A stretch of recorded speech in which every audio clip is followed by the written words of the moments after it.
जय Hind student, Bhagalpur ITI की YouTube channel पर आप सभी का स्वागत है। जैसा कि हमारा मॉक टेस्ट का प्रैक्टिस सेट चल रहा था, तो इस तरह हम क्या करें, कंटिन्यू प्रैक्टिस करेंगे और थ्योरी को पढ़ के हम क्या करना है, मॉक टेस्ट का प्रैक्टिस करना है, तभी आप अच्छा स्कोर कर पाएंगे। तो चलिए आज चलते हैं, हमारा 6ठा नंबर प्रैक्टिस सेट है। इसमें हमारा आर्क वेल्डिंग और गैस वेल्डिंग के बारे में जानेंगे। पहला नंबर देखिए, क्वेश्चन है, कह रहा है नोजल की टिप से एसिटिलीन गैस को प्रज्वलित करने के लिए माचिस के उपयोग का क्या प्रभाव होता है। पहला देखिए, एक है आग मत पकड़ो, बी है देखिए अधिक धुआं, सी देखिए अचानक विस्फोट हो जाना, डी है हार्ट बर्न, देखिए टू बर्न हैंड। अब देखिए कह रहा कि इसमें थोड़ा समझ लेते हैं क्या हो सकता है कि एसिटिलीन गैस को जब हम खुद क्या करता है, प्रज्वलित करते हैं माचिस से, तब हम उसमें क्या हो सकता है संभावना। तो इसमें देखिए ये जो काम हो रहा है कि एसिटिलीन गैस को जब टिप के द्वारा नोजल, और वो भी किसके द्वारा, देखिए माचिस का उपयोग करके, तो उसमें जो प्रज्वलित होता है उसमें हमारा किस पे जो उपयोग का प्रभाव पड़ेगा, वो जब हम देखिए माचिस तो खुद चलाते हैं, तो प्रभाव किसको पड़ेगा, खुद को, और वो किसके द्वारा मदद से, हाथ में से। तो करेक्ट आंसर क्या होना चाहिए, डी। क्या करते हैं, हाथ का जलना, टू बर्न हैंड। तो करेक्ट आंसर में डी हो जाएगा। देखते हैं नेक्स्ट 2 नंबर क्वेश्चन देखिए, कह रहा कि गैस वेल्डिंग में एसिटिलीन पाइप लाइन में उच्च दबाव ऑक्सीजन के प्रवेश के खतरे को कैसे रोकेंगे। तो पहला देखिए, एक नंबर में ब्लो पाइप का उपयोग करके, बी नंबर नोजल का उपयोग करके, सी देखिए एक क्या कह रहा है, इंजेक्टर का उपयोग करके, डी है एक संचायक का उपयोग करके। अब देखिए इसमें जो उच्च दबाव कह रहा है ऑक्सीजन के प्रवेश के खतरे को, इसको थोड़ा समझ लेते हैं कि जब हम एक प्रेशर देंगे और ऑक्सीजन का प्रवेश हो जाएगा, तो कौन सा खतरा को कैसे रोकेंगे उसके बारे में कह रहा है। तो ये देखिए ब्लो पाइप का उपयोग करेंगे तो हम नहीं रोक पाएंगे, क्योंकि ब्लो उसमें रहेगा। नोजल का उपयोग करेंगे, ये तो लॉक करने का रहता है, तो ये जो इंजेक्टर है इसका उपयोग करेंगे तो हम उस पर काबू पा पाएंगे, तो इसे इस खतरे को रोक पाएंगे, तो एक इंजेक्टर का उपयोग करके। तो करेक्ट आंसर मेरा सी है। नेक्स्ट देखते हैं 3 नंबर क्वेश्चन देखिए, एसी वेल्डिंग ट्रांसफर का नुकसान क्या है। जो हम एसी वेल्डिंग करते हैं, एसी वेल्डिंग में देखिए मेन सप्लाई में होता क्या, हमारा हाई वोल्टेज से लो वोल्टेज होता है, जबकि एसी में हमारा क्या है, एक सप्लायर होता है जिसमें हमारा लो वोल्टेज से हम हाई वोल्टेज मिल जाते हैं। तो इसमें देखिए क्या हो सकता है, एक नंबर में आर्क ब्लो से मुक्ति नहीं, बी देखिए अलौ धातु वेल्डिंग के लिए उपयुक्त नहीं, सी देखिए अधिक रख रखाव लागत, डी देखिए अधिक प्रारंभिक लागत। तो इसमें जो हमारा होता है अलौ धातु वेल्डिंग के लिए उपयुक्त नहीं होगा, क्योंकि एसी वेल्डिंग ट्रांसफर का नुकसान क्या है, नुकसान पूछ रहा है कि मेन सप्लाई से हम देखिए जब एसी वेल्डिंग लेते हैं उसमें क्या होता है, हाई वोल्टेज से लो वोल्टेज में जाते हैं, और एक एसी वेल्डिंग में होता है कि लो वोल्टेज से हम हाई में जाते हैं। तो इसमें जो हम कह रहा है कि नुकसान क्या है, तो नुकसान क्या हो जाएगा कि जब एक मेटल पे करेंगे तो हमें वेल्डिंग कर पाएंगे, लेकिन नॉन मेटल पे करेंगे तो नहीं हो पाएगा। तो करेक्ट आंसर मेरा बी हो जाएगा, अलौ धातु वेल्डिंग के लिए उपयुक्त नहीं है। नेक्स्ट देखते हैं,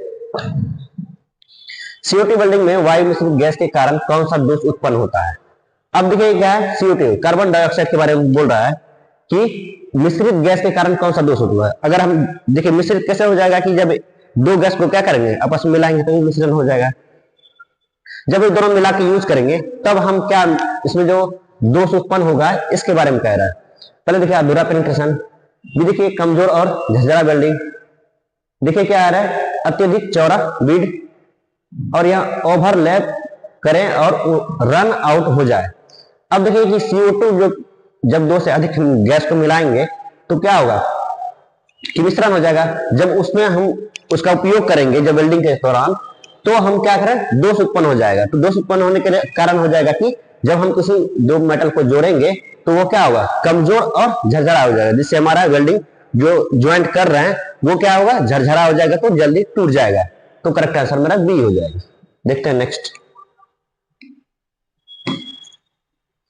5 नंबर है, आर्क वेल्डिंग के दौरान ध्वनि प्रभाव क्यों गुनगुनाते हैं। अब देखिए क्यों गुनगुनाते हैं, इससे देखिए पहला है सामान्य चाप की लंबाई, बी नंबर है शीघ्र वेल्डिंग।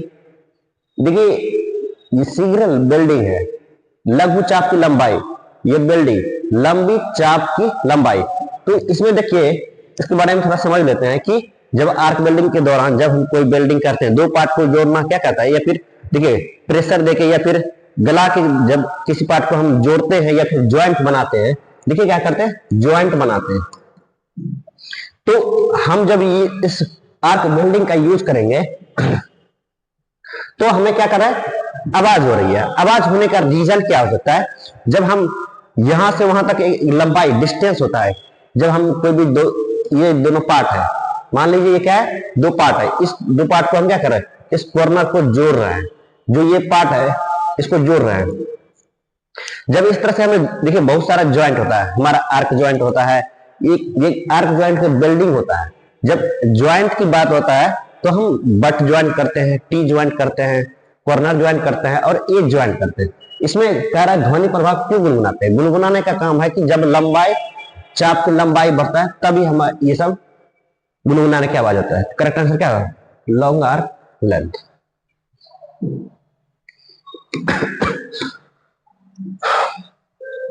6 नंबर देखिए, कौन सी वेल्डिंग मशीन जो सभी प्रकार के इलेक्ट्रोड का उपयोग करके लौह और अलोह धातुओं की वेल्डिंग के लिए एसी और डीसी दोनों आपूर्ति करने के लिए डिजाइन की गई है।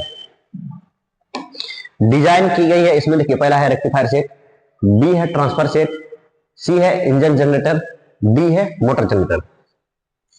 अब कह रहा है कि हमारा एक तो सभी प्रकार के इलेक्ट्रोड का उपयोग करके, एक तो पहला हमारा फेरस, दूसरा है नॉन फेरस धातुओं के वेल्डिंग में एसी और डीसी दोनों की आपूर्ति करने के लिए जो डिजाइन किया जाता है वो रेक्टिफायर है।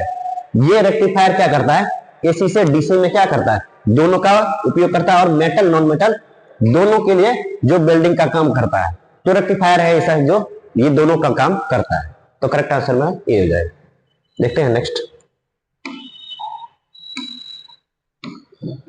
देखिए क्या है, विद्युत लाइन से दूर क्षेत्र के काम में कहीं भी किस आर्क वेल्डिंग मशीन का उपयोग किया जाएगा। इसको थोड़ा समझ लेंगे कि जैसे हमें कोई क्वेश्चन को पढ़ना है, समझना है, तभी हम ये सब क्वेश्चन सॉल्व कर पाएंगे। देखिए और क्या है कि जो नोट्स है आपके या फिर बुक है उसमें हमें वेल्डिंग के बारे में पढ़ना है, तभी आप इसे प्रैक्टिस में लेंगे तो अच्छा स्कोर कर पाएंगे। तो पहले समझिए कि विद्युत लाइन से जहां दूर क्षेत्र है, जहां विद्युत की आपूर्ति है, जहां हमारा क्या है बिजली पहुंच नहीं पा रहा है, तो उस क्षेत्र में हमें वेल्डिंग करने की जरूरत है। या दो पार्ट को, दो मेटल को जोड़ना है तो आर्क वेल्डिंग का उपयोग किया जाएगा। तो वहां जो हम यूज करेंगे वेल्डिंग का, देखिए पहला क्या है, एसी वेल्डिंग। एसी वेल्डिंग कैसे बचेगा, ये तो हमारा क्या आता है, अल्टरनेटिव करंट है, क्योंकि वहां तो बिजली है नहीं, तो क्या है एसी वेल्डिंग उत्पन्न नहीं हो सकता। बी नंबर है engine generator, C number rectifier set, ये तो एसी डीसी दोनों फेरस नॉन फेरस दोनों का क्या करता है, वेल्डिंग का काम करता है। डी देखिए मोटर जनरेटर। मोटर जनरेटर क्या है, जहां बिजली होगा तभी मोटर चलेगा। तो क्या होगा कि इंजन जनरेटर को हम वहां ले जा सकते हैं और वहां पे हम वेल्डिंग का काम कर पाएंगे। तो करेक्ट आंसर मेरा बी हो जाए। नेक्स्ट देखते हैं, 8 नंबर है, कह रहा है कि वेल्डिंग के लिए ओसीबी क्या है जो मुख्य आपूर्ति वोल्टेज 220 से 440 वोल्ट को कम करता है। और यहाँ पहले देखिए हमारा कह रहा है स्टेप डाउन ट्रांसफर में क्या है, स्टेप डाउन ट्रांसफर होना चाहिए, तभी वेल्डिंग के लिए ओसीबी का क्या है जो मुख्य आपूर्ति के लिए वोल्टेज 240 से 440 वोल्ट का काम करता है या फिर कम करेगा। इसको थोड़ा समझ लेंगे तभी आप इसे अच्छे से सॉल्व कर पाएंगे।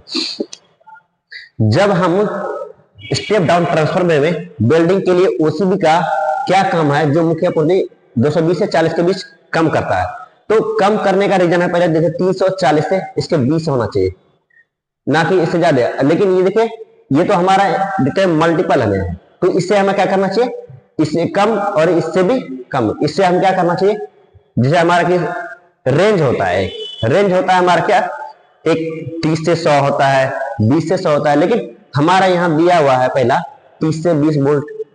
बी नंबर देखिए 20 से 25 वोल्ट, सी है 40 से 100 वोल्ट और डी है 50 से 100 वोल्ट। जैसा कि मैंने कहा 30 से 100 होता है, 20 से 100 होता है, लेकिन यहाँ करेक्ट आंसर क्या होगा, 40 से 100 वोल्ट। तो करेक्ट आंसर मेरा सी हो जाएगा। नेक्स्ट देखते हैं, 9 नंबर है, देखिए वेल्डिंग और कटिंग ऑपरेशन के दौरान कोन में धातु किनारे का नाम क्या है। अब कोन में धातु किनारे का नाम पूछ रहा है, ये एजेस पूछ रहा है कि edges, what is the name of the metal, edge in angle during welding in cutting operation. अब देखिए एज होता है जो हम दो पार्ट है, ये देखिए ये दो पार्ट है, इसके एज, ये साइड साइड क्या कहेंगे, ये एज कहलाएगा, क्या कहलाएगा एज। अब during the welding and cutting operation, अब कह रहे हैं वेल्डिंग भी करना है, देखो पहले वेल्डिंग का और कटिंग ऑपरेशन करना है, तो हम इस दोनों पार्ट में क्या करेंगे, पहले हम अगर एक साथ है, अगर ये दोनों है तो क्या करेंगे, कटिंग कर देंगे, तब इस पार्ट को क्या करेंगे, इस तरह से दोनों को अपने पास में क्या है एक एडजस्ट कर लेंगे और तब जाके आप इसमें वेल्डिंग करेंगे। तो दौरान धातु में किनारे का नाम क्या, अब वो कहता है कि किनारे का नाम क्या है, जब ये दोनों भाग हम इसी तरह से है, अब देखिए ये दोनों किनारे का नाम क्या पूछ रहा है, तो पूछ रहा है क्या, बेवल करना। तो देखिए पहला है ड्रैग, बी है कर्व, सी है बेबल, डी है गाउंजिंग। तो इसका जो एजेस का नाम है हमारा बेबल, तो करेक्ट आंसर मेरा सी। नेक्स्ट देखते हैं 10 नंबर, एचपी वेल्डिंग में एसिटिलीन सिलेंडर में कितना दबाव बनाए रखा जाता है। अब देखिए क्या है, इसमें थोड़ा समझ लेते हैं कि एचपी वेल्डिंग है, जब हम देखते हैं कि बहुत सारा क्या, जब कोई भी हमारा मोटर वगैरह या फिर कोई गाड़ी वगैरह खराब होता है या फिर कोई टूट फूट का हो जाता है गाड़ी में, तो हम क्या करते हैं, तो अपना वेल्डिंग करवा लेते हैं। वेल्डिंग क्या करने का मतलब कुछ टाइम तक और चलेगा और क्या होगा कि उसे नुकसान भी नहीं होगा, कहीं एक्सीडेंट वगैरह ना हो, इसलिए हम क्या करते हैं तुरंत वेल्डिंग वगैरह करा के तब हम उसे चालन का यूज करते हैं। अब कह रहा है कि जब एसिटिलीन सिलेंडर इन एचपी वेल्डिंग का जो यूज करते हैं उसमें जो प्रेशर का, कह रहा है कि एसिटिलीन सिलेंडर में कितना दबाव यानी प्रेशर होना चाहिए, क्या होना चाहिए, प्रेशर होना चाहिए, तभी हम बनाए रखना चाहिए। तो उसमें देखिए हमारा 15 केजी प्रति सेंटीमीटर, बी देखिए 0.017 केजी, सी नंबर है 150 केजी पर सेंटीमीटर, डी है 120 केजी। तो उसमें हमारा जो हमारा प्रेशर होना चाहिए वो 15 केजी प्रति सेंटीमीटर होना चाहिए, तभी हम क्या करेंगे उसमें बना के तब जाके वेल्डिंग कर पाएंगे। तो करेक्ट आंसर मेरा ये हो जाएगा 15 केजी पर सेंटीमीटर। नेक्स्ट देखते हैं ऑक्सीजन सिलेंडर की भंडारण क्षमता क्या है। ऑक्सीजन सिलेंडर क्या है, जब आप इसको क्या करेंगे थियोरेटिकल पढ़ेंगे और बुक में आप एक एक करके बारे में पढ़ेंगे कि कैपेसिटी स्टोरेज, जो हमारा स्टोर करने का जो कैपेसिटी होता है सिलेंडर का। अब ये capacity of oxygen cylinder, oxygen cylinder की बात कर रहा है, जो देखिए उसमें हमारा ब्लैक कलर का होता है, उसमें कितना हमारा स्टोर कर पाएंगे।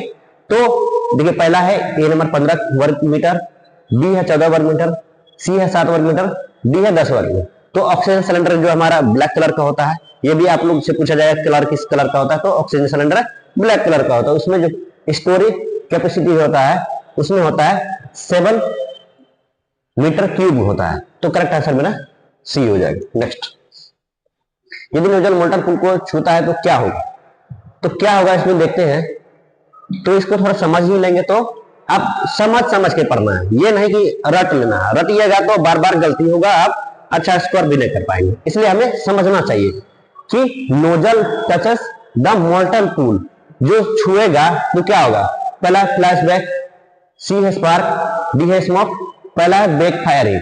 देखिए कि जब हम दो टच होगा मोल्टन तो फ्लैशबैक क्या होगा, फ्लैशबैक मतलब जलना होता है, स्पार्क मतलब दो पार्ट जलेगा तो क्या होगा उसमें, तो स्पार्क का मतलब दोनों पार्ट को जलने से जो हमारा शॉर्ट सर्किट हो सकता है। डी है धुआं, जब जलेगा तो धुआं होगा, लेकिन हमारा जब पुल को छुएगा टच करेगा तब क्या होगा, तो तब हो जाएगा मेरा बैक फायर।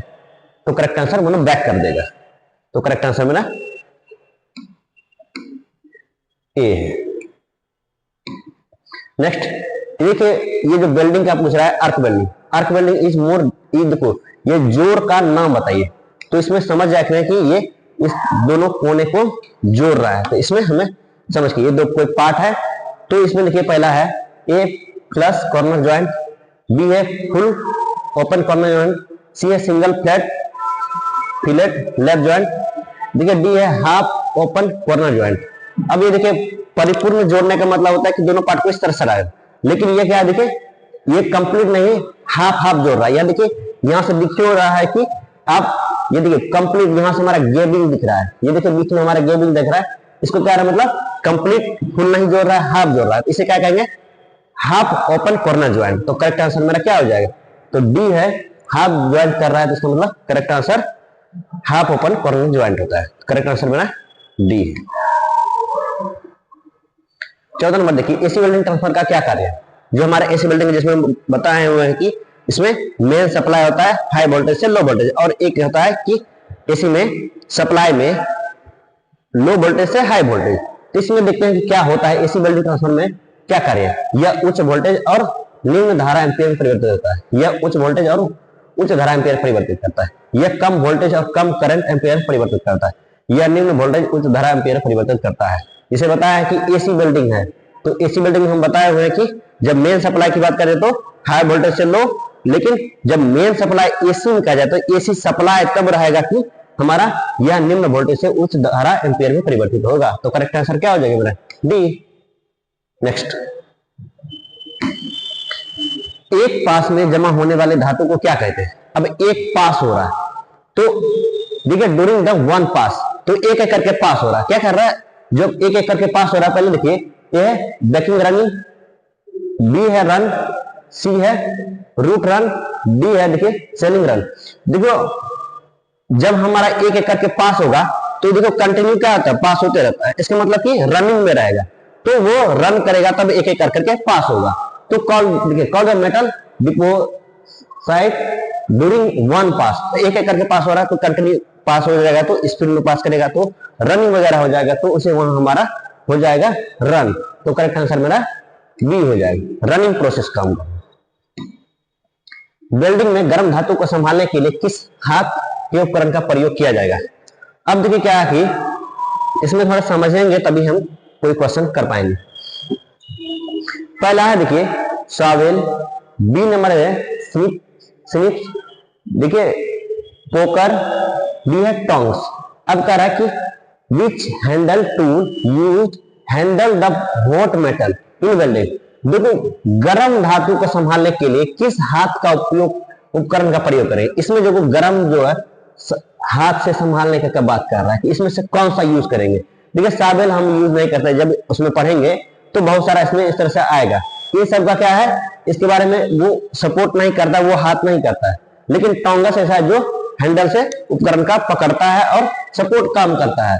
तो इस मेटल वेल्डिंग में जो हॉट गर्म हो रहेगा तो वहां हम टोंगस का यूज करेंगे। तो करेक्ट आंसर मेरा हो जाएगा डी टोंगस। देखिए इस गैस वेल्डिंग का दोष का नाम बताए। यहां जो हम वेल्डिंग कर रहे हैं यह हमारा मिस्टेक हो गया है, तो इसमें कह रहा है कि कौन सा दोष हो गया है, तो इसे हमें पहचानने है। पहला देखिए लैक ऑफ फ्यूजन, पिघलने की कमी, फ्यूजन की कमी। बी देखिए अपूर्ण पेनिट्रेशन, सी है ऑक्सीकृत वेल्ड, डी है पोरोसिटी। पोरोसिटी तो ये नहीं, मतलब पोरोसिटी मतलब दोनों बीच में एक ही पार्ट में हमारे नीचे ना अंडर कट कर देना। तो यहाँ देखिए कह रहा है कि ये सब जो दिखा रहा है क्या हुआ कि जब दो पार्ट को जोड़ रहे हो तो क्या पिघल गया है। जो पिघलेगा क्या हो जाएगा, फ्यूजन की कमी हो गया। जब कमी हो जाएगा तो ये सब क्या होगा, बाद में हमारा ये सब थोड़ा थोड़ा जब ज्यादा वेल्डिंग हम क्या होगा कि पिघल जाएगा, तो वहां हमारा ज्वाइंट तो खराब हो जाएगा, नीचे भी क्या होगा, नीचे हमारा झर्री जैसा बन जाएगा। तो इस वजह से हमारा क्या हुआ, पिघलने की कमी, फ्यूजन की कमी। तो करेक्ट आंसर क्या हो जाएगा ए। नेक्स्ट, कौन सी आर्क वेल्डिंग मशीन इलेक्ट्रोड और जॉब में बेहतर ऊष्मा वितरण प्रदान करेगी। अब देखिए इसको समझते हैं। वेल्डिंग ट्रांसफर, बी देखिए मोटर जनरेटर, सी है इंजन जनरेटर सेट, डी है रेक्टिफायर सेट। कर वेल्डिंग मशीन में provides better heat distribution in the electrode and job. तो इसको थोड़ा समझ लेते हैं कि जब यहां जॉब बेहतर और ऊष्मा भी वितरण करे प्रदान करती है, तब हम इसमें कौन सा सबसे बेहतर हो सकता है। देखिए वेल्डिंग ट्रांसफर तो हम डायरेक्ट यूज नहीं कर पाएंगे, और मोटर में भी हमारा क्या है, इलेक्ट्रिसिटी प्रवाहित हो जाता है। इंजन जनरेटर का काम होता है कि जहां हमें बिजली आपूर्ति है वहां हम इंजन जनरेटर का यूज करेंगे। तो रेक्टिफायर सेट ही ऐसा है जो कि हमारा एक मशीन में प्रोवाइडर बेहतर हीट काम करता है, ऊष्मा भी प्रदान करता है, और चारों तरफ क्या है, वितरण यानी फैलाता है। तो इससे हम क्या है, रेक्टिफायर सेट की मदद से हम क्या करेंगे, अपना वेल्डिंग मशीन में इलेक्ट्रोड और जॉब में बेहतर ऊष्मा वितरण प्रदान करती है। तो करेक्ट आंसर मेरा क्या हो जाएगा, डी। नेक्स्ट देखिए पीपीई का नाम क्या है। अब पीपीई देखिए इसका मतलब होता है पर्सनल प्रोटेक्टिव इक्विपमेंट है। इसका यूज किया जाता है कहाँ, जब हम वर्कशॉप में काम करते हैं तब यूज करता है। लेकिन इसमें कह रहा है कि जब हम वेल्डिंग करेंगे तब उस जगह हम क्या कर पाएंगे। तो पहले देखते हैं, ए है वेल्डिंग हेलमेट स्क्रीन, बी है हाथ वाली वेल्डिंग स्क्रीन, सी है चिपिंग गॉगल, डी है पोर्टेबल स्क्रीन। तो ये देखिए एक तरह से हमारा एक स्क्रीन तरह दिखता है, यहाँ पे हम क्या करते हैं, खड़े होके अपने हाथ की मदद से काम कर पाएंगे। तो यहाँ देखिए पहला हमारा यहाँ वेल्डिंग हेलमेट, बी नंबर देखिए हाथ वाली वेल्डिंग, तो यहाँ खड़े होकर अपने हाथों की मदद से हम जो काम कर पाएंगे इसे हम कहेंगे हाथ वाली वेल्डिंग स्क्रीन, इसको हाथों से काम कर पाएंगे। तो करेक्ट आंसर मेरा बी हो जाए। देखते हैं नेक्स्ट, इलेक्ट्रोड को पकड़ने और हेर फेर करने के लिए किस वेल्डिंग हैंड टूल का उपयोग किया जाता है। पहला देखिए टोंगस, बी है इलेक्ट्रोड होल्डर, सी है पृथ्वी क्लैंप और डी देखिए स्प्रिंग लोडेड क्लैंप। अब कहता कि मेन पुलेट द इलेक्ट्रोड, कौन सा इलेक्ट्रोड यूज करेंगे। तो इलेक्ट्रोड जो हम करते हैं जब वेल्डिंग करते हैं, देखिए इलेक्ट्रोड का जो होल्डर रहता है उससे हम वेल्डिंग करते हैं, तभी वहां हमारा आर्क वेल्डिंग कर पाएंगे। तो वहां हम यूज करते हैं कौन, इलेक्ट्रोड होल्डर। तो करेक्ट आंसर मेरा बी है। नेक्स्ट देखते हैं, बाय वर्ड देखिए वेल्डिंग टेक्निक में फ्लो पाइप और फिलर रॉड में कौन सा एंगल मेंटेन किया जाता है। अब कह रहा है कि मेंटेन, इसमें थोड़ा समझेंगे। जैसे तभी हमारा क्या था कि 40 से 100 के बीच का रहा था, उसका रेंज दिया था 220 से 440 के वजह। लेकिन इसमें कह रहा है कि जब हम मेंटेन करेंगे एंगल के बारे में पूछ रहा है कि flow pipe and filler rod के बारे में पूछ रहा है कि उसका एंगल क्या है और वेल्डिंग टेक्निक क्या होनी चाहिए, उसके लिए भी क्या एंगल होना चाहिए। पहला देखिए 30 डिग्री से 50 डिग्री, बी है 60 डिग्री से 30 डिग्री, इसमें देखिए 50 से 40, डी है 60 से 40। तो इस सब में आपको क्या करना है, कंटिन्यू पढ़ के तब जाके उसे एक टेबल आता है, उसमें हमारा लिखा रहता है कौन सा टेक्निक और एंगल पे काम किया जाता है। तो करेक्ट आंसर मेरा 60 डिग्री से उसमें पढ़ना है, तब जाके उसमें प्रैक्टिस करना है, तभी आप सॉल्व कर पाएंगे। 60 डिग्री से एवं 30 डिग्री। तो करेक्ट आंसर मेरा बी है। नेक्स्ट देखिए वेल्डिंग की गति बढ़ाकर यह धातु को जोड़ते समय कौन इलेक्ट्रोड को बदलकर किस प्रकार के दोष को ठीक किया जा सकता है। पहले सांद्रता और फ्लो होल, बी नंबर देखिए दरारें और जलना के द्वारा, खराब पेनिट्रेशन और स्पेटर देखिए अत्यधिक निर्माण और कम कटौती। तो इसमें थोड़ा समझेंगे तभी आप इसे अच्छे से कर पाएंगे सॉल्व। तो बार बार क्या करना है, क्वेश्चन को अच्छे से पढ़ के तब आप इसे सॉल्व कीजिएगा, नहीं तो ऐसे देखे लगाए तो क्या होगा, गलती ही होगा बार बार। तो इसमें देखिए कह रहा है कि वेल्डिंग की गति मतलब रनिंग को बढ़ाकर या धातु को जोड़ते समय कौन इलेक्ट्रोड को बदलकर किस प्रकार के दोष को ठीक किया जाएगा। पहले तो हम वेल्डिंग की गति को देखेंगे, उसे बढ़ाएंगे, और जब धातु को जोड़ते समय कौन को इलेक्ट्रोड को बदलकर जब उस पर कोई दोष होता है तो उस दोष को किस तरह से ठीक कर पाएंगे। तो पहला देखिए इसमें समता और ब्लो होल, दरारें और जलना द्वारा जब दो पार्ट को जोड़ रहे तो उसमें हमारा कोई फ्यूजन या फिर कमी हो जाएगा तभी हमारा दरार होगा। तो बी नंबर देखिए खराब पेनिट्रेशन और स्पेटर, तो ये भी नहीं हो सकता, खराब पेनिट्रेशन होगा तो कम देखिए ज्वाइंट ठीक नहीं होगा, तो देखिए अत्यधिक निर्माण कम कटौती होगा। तो ये दोष हो सकता है। तो करेक्ट आंसर मेरा क्या हो जाएगा, अत्यधिक निर्माण कम कटौती। तो करेक्ट आंसर मेरा डी है। नेक्स्ट देखते हैं, वेल्डर द्वारा उपयोग किए जाने वाले हैंड टूल का नाम क्या है। करा इस हेल्डर का मतलब ये देखिए एक तरह से हम समझेंगे कि इधर हमारा क्या देखिए क्रॉस बना है, और देखिए चिपिंग मतलब होता है कि छीलना। तो जब हम ये वेल्डिंग कर लेते हैं, मान लो कि ये हम दो पार्ट लिए और इस पे हम बगल में ही हम क्या किए, वेल्डिंग कर दिए। अब देखिए कि जब ये वेल्डिंग हम कर दिए, इधर थोड़ा क्या है, इधर भी गिरा हुआ है, इधर भी, तो इसे क्या करना है, यहाँ से हमें छील के हटाना है। तो वहां हमारा क्या होता है, टूल का यूज होता है। तो इसमें देखिए एक तरह से हमारा क्रॉस बना हुआ है, इसके नुकीला भाग, तो इसमें क्या करना है, ऐसे हल्का सा हिट कीजिए तो क्या छील के निकाल देगा इस साइड से भी। तो इसे क्या करना है, तो छीलने का काम होता है चिपिंग। तो देखिए पहला है बॉल पिन हथौड़ा, देखिए सीधेपन हथौड़ा, सी देखिए चिपिंग मतलब है छीलना। तो ये यूज बाय वेल्डर यूज करता है ये चिपिंग हैमर का। करेक्ट आंसर मेरा सी हो जाएगा, चिपिंग हैमर। अब देखिए ये क्या है मेरा, identify the part marked x. देखिए ये मार्क किया गया है एक्स, इसमें पूछ रहा है क्या नाम है। ये देखिए मेरा एक तरह से सिलेंडर की तरह दिखता है, और यहाँ जो क्या रहता है इसके बारे में पूछा है।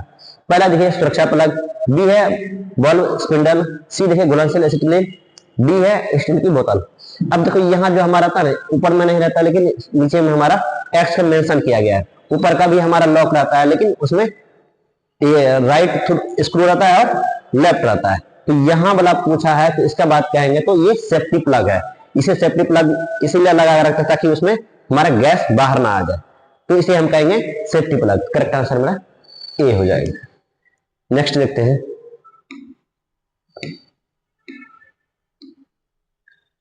बेल्ट दिशा में उत्पन्न होने वाली विकृति को क्या नाम है।